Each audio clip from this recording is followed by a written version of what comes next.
Le cancer de la prostate est le cancer le plus fréquent chez l'homme de plus de 50 ans et la première cause ou la deuxième cause de mortalité par cancer chez l'homme.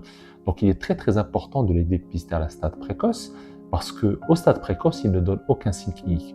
Donc lorsque on vous a suspecté la présence d'un cancer de la prostate par exemple une élévation du taux de PSA ou par une anomalie au niveau du toucher rectal, on vous fait faire une IRM de la prostate, une IRM multiparamétrique.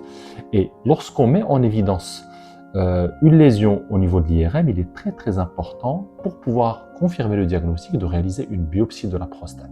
Il faut savoir que à la base, la biopsie de la prostate se faisait au hasard, c'est-à-dire on prend des échantillons au hasard au niveau de la prostate et se faisait par voie transrectale, c'est-à-dire à travers le rectum. Il faut savoir que le rectum est une cavité sale et la prostate est un organe propre. Donc quand on fait des biopsies à partir du rectum, eh bien on risque d'infecter le patient, d'orchestrer une infection urinaire. C'est la raison pour laquelle, actuellement, on réalise des biopsies de prostate ciblées, c'est-à-dire qu'on cible de façon précise cette image mise en évidence à l'IRM par une biopsie prostatique qu'on appelle par fusion d'images.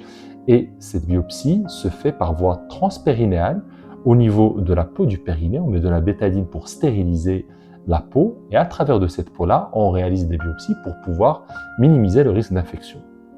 Enfin, cette biopsie va se faire au bloc opératoire sous anesthésie générale. C'est une anesthésie légère qui vous permettra d'être endormi pour que l'expérience patient ne soit pas terrible, pour que vous puissiez garder un bon souvenir de votre biopsie et ne pas sentir cette douleur dans une zone qui est quand même assez sensible au niveau du périnée.